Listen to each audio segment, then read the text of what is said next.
माँ, जरा अपना मोबाइल तो देना मुझे।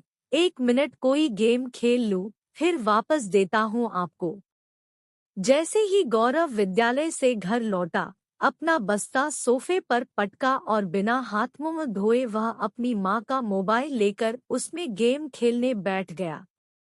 गौरव 8वीं कक्षा का एक होशियार और होनहार विद्यार्थी था। अपने माता पिता का इकलौता बालक, इसलिए घर में भी सभी का लाडला और चहेता।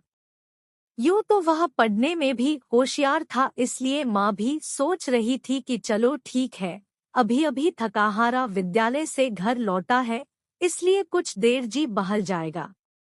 वह मोबाइल देकर अपने रसोई के कामों में व्यस्त हो गई।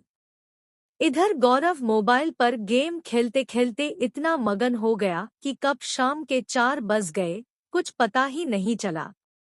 6 बजे के आसपास जब पिताजी घर लौटे तो गौरव को विद्यालय की गणवेश में सोफे पर टांगे फैलाए मोबाइल गेम देखते हुए पाया तो वे आगबूला हो गए। यह क्या तमाशा बना रखा है? 4 बजे से आए हुए हैं साहब और अभी तक विद्यालय की गणवेश भी नहीं खोल पाए। चलो उठो और बंद करो यह मोबाइल देखना। जब पिताजी ने गौरव को डांट पिलाते हुए कहा तो माँ भी रसोई से दौड़ी दौड़ी आई और बोली, क्या करूं, 1 मिनट के लिए मोबाइल मांगा और यह हालत है तुम्हारी। तब गौरव माफी मांगते हुए झटपट हाथ मुंह धोने निकल गया। रात के खाने में जब पिताजी, माँ व गौरव साथ बैठे तो फिर मोबाइल का जिक्र चला। गौरव के पिताजी समझाने लगे, गौरव मोबाइल का शौक कम से कम रखा करो, अभी तुम छोटे हो और पढ़ने लिखने में ध्यान दिया करो। जी पिताजी, कहकर गौरव ने पिताजी की बात की हाँ में हाँ मिला दी। अगले दिन से विद्यालय में वार्षिक परीक्षाएं शुरू हो रही थी। गौरव और उसके सभी दोस्त परीक्षाओं की तैयारी में जुट गए। उन्हें पता था कि परीक्षाएं सही ढंग से संपन्न हो गई और परीक्षा परिणाम अनुकूल हो गया तो सारी मेहनत रंग ले आएगी। फिर भी कभी कभी उसका मोबाइल प्रेम भी जाग जाता और पिताजी से आंख चुराकर वह मोबाइल पर गेम खेलने लग ही जाता। विद्यालय का वार्षिकोत्सव आ रहा था। संस्था प्रधान जी ने सभी बच्चों के लिए अलग अलग प्रतियोगिताएं और कार्यक्रम निर्धारित कर दिए थे। एक वाद विवाद प्रतियोगिता का आयोजन भी रखने का निर्णय हुआ, जिसका विषय था मोबाइल फोन और आज का बालक एक दूजे के प्रेरक पूरक। गौरव और उसके साथियों को यह थीम खूब पसंद आई। उसने मोबाइल फोन के उपयोग के बिना आज नई पीढ़ी को बिल्कुल ही अनजान व अजनबी मान रखा था, इसलिए उसने विद्यालय के वार्षिक उत्सव में इस प्रतियोगिता के पक्ष में बोलने का निर्णय किया। शाम के समय में एक बार अपने पिताजी से उसने विचार विमर्श किया, पिताजी, क्या आज के बालक या नई पीढ़ी की कल्पना बिना मोबाइल फोन के की जा सकती है? मेरे विचार से बिल्कुल भी नहीं। आपका क्या विचार है? बिल्कुल बेटे, तुम भी मोबाइल फोन के खूब शौकीन हो, इसलिए तुमको भी इसके बिना सब कुछ असंभव लग रहा होगा। पर बेटे, मेरे विचार से बालकों के लिए तो मोबाइल एकदम नाकारा, बेकार और अनुपयोगी उपकरण है। मेरे विचार तुम्हारे विचारों से एकदम उल्टे और अलग है। हैं, यह तो बड़े आश्चर्य की बात है। मुझे समझ नहीं आया, ऐसा आप कैसे कह सकते हैं? मुझे तो कोई गेम खेलना हो तो मोबाइल फोन, कोई जानकारी जुटानी हो तो फोन और कोई बातचीत करनी हो तो यह मेरे खूब काम आ जाता है, इसलिए मैं तो इसे नवीन पीढ़ी के सभी बाल गोपालों के लिए अनिवार्यता मानता हूँ। गौरव ने जब अपनी बात रखी तो पिताजी को लगा कि इसके मन में बैठी हुई बातों को पुनः समझाना ही पड़ेगा, सुधारना ही पड़ेगा।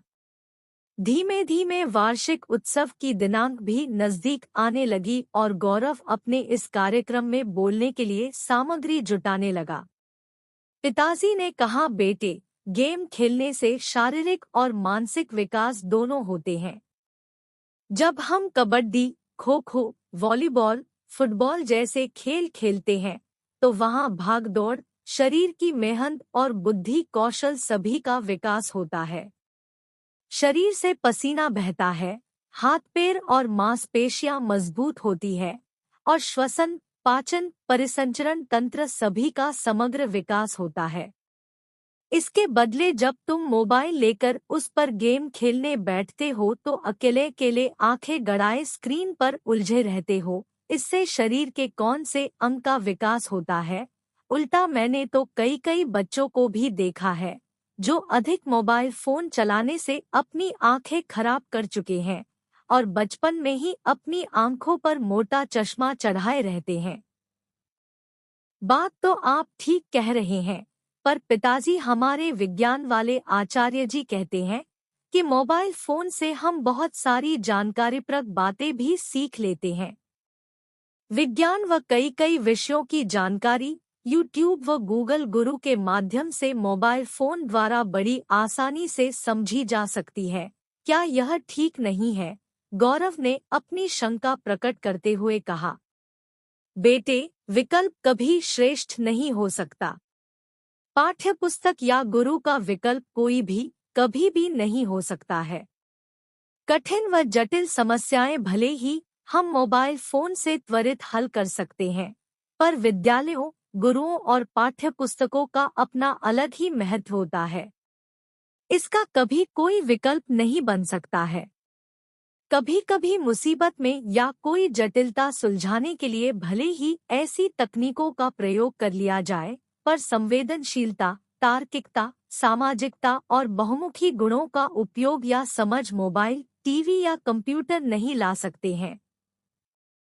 डाटा या शाबाशी गुरु व माता पिता ही दे सकते हैं, मोबाइल फोन नहीं। इसलिए मेरे विचार से मोबाइल फोन का प्रयोग बालकों को पूर्णतया रोका जाना चाहिए या फिर सीमित उपयोग हो।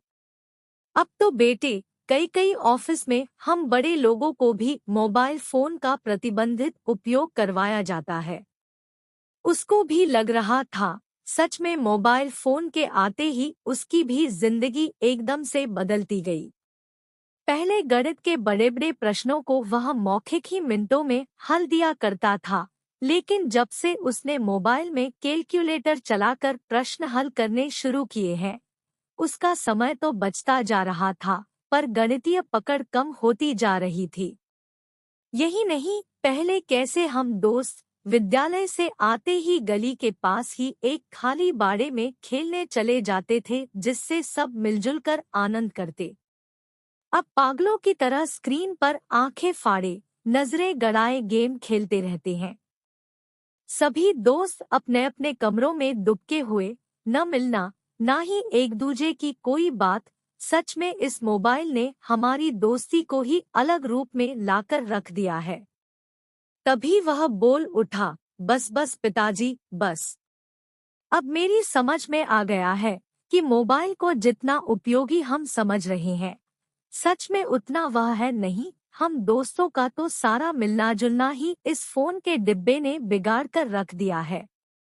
जब मैं तो अपने वार्षिक उत्सव में मोबाइल फोन बालकों के लिए पूरक विषय पर विपक्ष में बोलता हुआ साबित कर दूंगा कि इसका अनुचित अत्यधिक प्रयोग बौद्धिकता तो खत्म कर ही रहा है, इससे हमारी आंखें भी खराब हो रही है। खेलने की क्षमता खत्म होने से हम शारीरिक व मानसिक रूप से भी कमजोर हो रहे हैं। बस आज से फोन पर अनावश्यक टाइम पास बंद और सच में पढ़ना लिखना व खेलना कूदना चालू। शाबाश बेटे, मुझे तुमसे यही उम्मीद थी। विज्ञान के आधुनिक युग के कारण मोबाइल फोन को बिल्कुल ही नकारा नहीं जा सकता है। हो सकता है अभिभावकों, बड़ों व गुरुजनों के लिए यह उपयोगी व अनिवार्य हो, पर बच्चों को इस यंत्र से बचाने में ही सार है। पिताजी ने भी इनकी हाँ में हाँ मिलाई। वार्षिक उत्सव में उसके विचारों से सब खूब प्रभावित हुए, तालियां तो बजी ही, पुरस्कार भी खूब आए।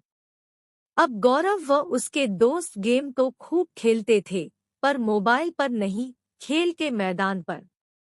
सभी इन बच्चों के बदले व्यवहार पर खुश थे। अगर कहानी पसंद आई हो तो वीडियो को लाइक करें और कमेंट करके हमारे को बताया कि आपको यह कहानी कैसी लगी।